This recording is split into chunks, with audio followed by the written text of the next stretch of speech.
नमस्कार, मैं हूं अरुण तोमर। आप देख रहे हैं स्वराज एक्सप्रेस खबरें विस्तार से। यूपी की सियासत की बात करें तो यूपी की सियासत में कुछ बदलाव देखने को मिल रहे हैं। इस बार के लोकसभा चुनाव में सपा ने भी यादव मुस्लिमवाद से किनारा करते हुए ओबीसी को तरजीह दी है।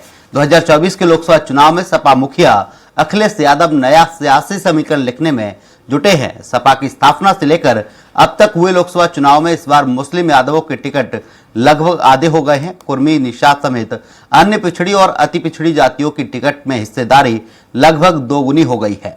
सपा यूपी में इस बार 62 सीटों पर चुनाव लड़ रही है, जिनमें से 57 पर चेहरे तय किए जा चुके हैं। इनमें जातिगत भागीदारी देखें तो 47% से ज्यादा टिकट गैर यादव ओबीसी को मिले हैं, जबकि 7% यादव चेहरे हैं। वहीं बीजेपी भी ओबीसी बिरादरी को तरजीह देने में जुटी है। 23 सीटों पर पिछड़े वर्ग के उम्मीदवार उतारे गए हैं। पिछड़े वर्ग में लोधी, कुर्मी, जाट और गुर्जर सहित सभी प्रमुख बिरादरियों को प्रतिनिधि बना दिया गया है।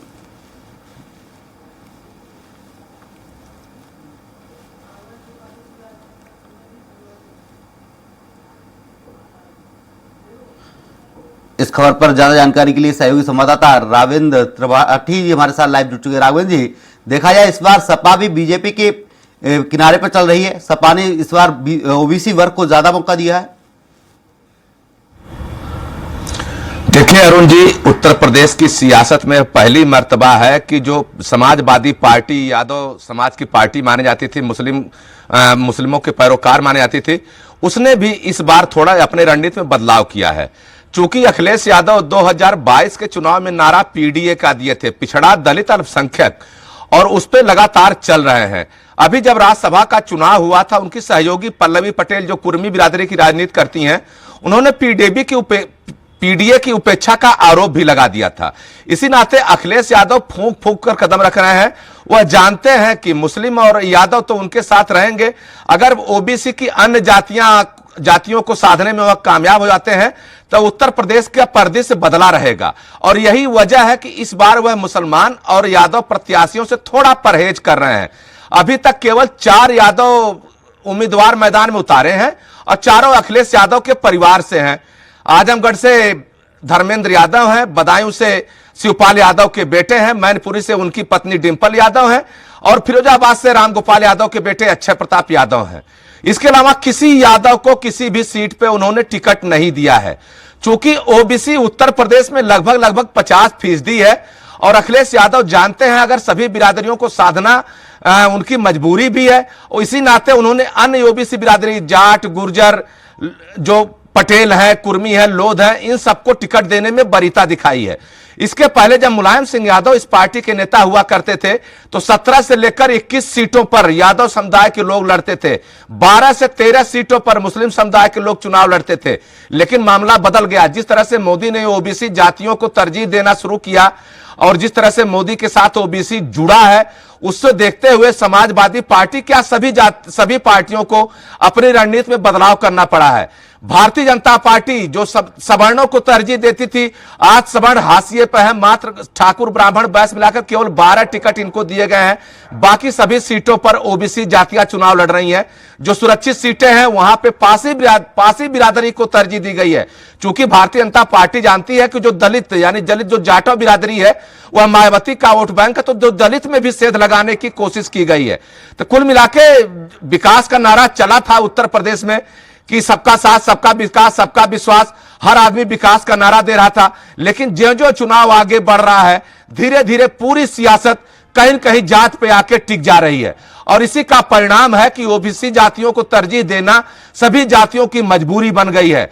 चूंकि अखिलेश यादव पीडीए का नारा दिए हैं और पल्लवी पटेल और ओवैसी की पार्टी मिलकर पीडीएम का नारा दी है, और प्रधानमंत्री मोदी शुरू से ही कह रहा है कि जब तक पिछड़े वर्ग के लोगों का हम कल्याण नहीं करेंगे, गरीबों का कल्याण नहीं करेंगे, तब तक हम असली भारत का उदय नहीं कर पाएंगे। तो यही वजह है कि आज पिछड़ी जातियां को तरजीह मिल रही है। इसके पीछे उनकी संख्या बताई जा रही है। जो जातियां हाशिए पे थी, एक जमाने में कुर्मी बिरादरी का नेतृत्व शून्य रहता था। जब सोनेलाल पटेल मैदान में आए, समाजवादी पार्टी ने बेनी वर्मा को मैदान में लाया, तब जाके कुर्मी बिरादरी को तरजीह मिलनी शुरू हुई।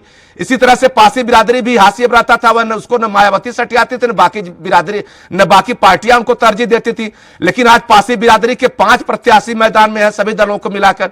तो सब पार्टियां जान रही हैं कि विकास का नारा भले ही दिया जा रहा है, लेकिन उत्तर प्रदेश में मतदान अंत में जाकर जात पे ही टिकेगा।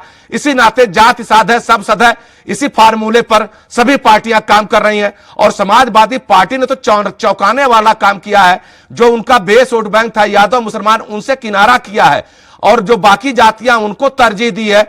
4 ब्राह्मणों को भी टिकट दिया है, 2 क्षत्रियों को भी टिकट दिया है, बाकी 4 यादव हैं, बाकी सब सीटों पे पिछड़ी जात के लोग चुनाव लड़ रहे हैं। जी अरुण जी,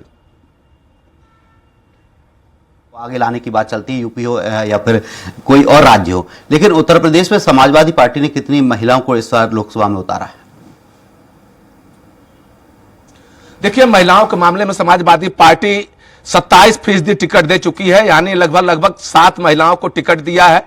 4 टिकट भारतीय जनता पार्टी ने दिया है। बहुजन समाज पार्टी के नेता हैं, महिला नेता हैं, लेकिन उन्होंने अपने पार्टी से किसी को टिकट नहीं दिया है। कांग्रेस ने 1 टिकट दिया हुआ है, गाजियाबाद में डाली शर्मा चुनाव लड़ रही हैं। अभी अमेठी रायबरेली की तस्वीर साफ नहीं हो सकता कि प्रियंका गांधी रायबरेली चुनाव लड़े तो संख्या 2 हो जाएगी। महिलाओं को तरजीह देने की बात सब लोग करते हैं, महिला सशक्तिकरण की बात सब लोग करते हैं। और जब संसद में लोकसभा बिल पास हुआ नारी महिला बंधन अधिनियम, उसके बाद से लगा कि महिलाओं के टिकट देने में तरजीह दी जाएगी, लेकिन जिताऊ कैंडिडेट न मानकर उनसे सब लोग मुंह फेरते हैं। समाजवादी पार्टी जरूर कुछ आगे बढ़ी है। मुरादाबाद में रुचि बीरा को टिकट दिया है, डिंपल यादव को टिकट दिया है, तो कुल मिला के महिलाओं को तरजीह बढ़ रही। लेकिन जिस हिसाब से उम्मीद की जा रही थी कि महिलाओं की भागीदारी बढ़ाई जाएगी, चूंकि आधी आबादी है, आधा वोट महिलाओं का है, उसके बाद अगर प्रत्याशियों की संख्या देखें तो वह 30% से ऊपर नहीं पहुंच पा रही हैं। और जबकि आरक्षण भी कहीं न कहीं 27 में लागू होगा, तब देखना होगा कि क्या स्थिति बनती है। लेकिन इतना जरूर है, महिलाओं को लेकर सभी दलों का नजरिया तंग दिखता है, चूंकि महिलाएं राजनीति में हैं और हर पार्टी में है। यहां तक कि समाजवादी पार्टी भी महिला विंग है, भारतीय जनता पार्टी भी महिला विंग है। अब बहुजन समाज पार्टी, जिसकी मुखिया खुद मायावती महिला है, वहां पे महिला विंग का भी गठन नहीं किया गया है। तो इससे आप अंदाजा लगा सकते हैं कि महिलाओं को लेकर सियासी दल कितने गंभीर हैं। हाँ, वोट उनसे जरूर लेना है। आरक्षण की बात की जा रही है, 2027 के बाद जब चुनाव होंगे तो उसमें लागू भी होगा। लेकिन अभी मौजूदा समय में जिस तरह से उनको तरजीह दी जानी थी, जिस तरह से उनकी संख्या के हिसाब से टिकट दिए जाने चाहिए थे, वह अभी तक नहीं हो पाया, चाहे समाजवादी पार्टी हो, बसपा हो या कांग्रेस हो। अब देखना होगा कि आगे वाले चुनाव में महिलाओं को क्या हिस्सेदारी मिलती है। हाँ, इतना जरूर किया भारतीय जनता पार्टी ने कि अपने संगठन में अच्छी खासी महिलाओं को भागीदारी दी है। और जो राज्यसभा और एमएलसी के जो उनके प्रत्याशी चुनाव जीत कर गए हैं, उसमें महिलाओं की संख्या ठीक ठाक है। तो इस पे भारतीय जनता पार्टी थोड़ा अच्छा काम कर पाई है। समाजवादी पार्टी भी महिलाओं को तरजीह देने में कोशिश कर रही है, लेकिन जिस तरह से चुनाव मोदी बनाम बाकी विपक्ष का चल रहा है, उसमें कोई भी पार्टी इस तरह का रिस्क लेने से बच रही है। तमाम जानकारी के लिए आपका बहुत बहुत शुक्रिया।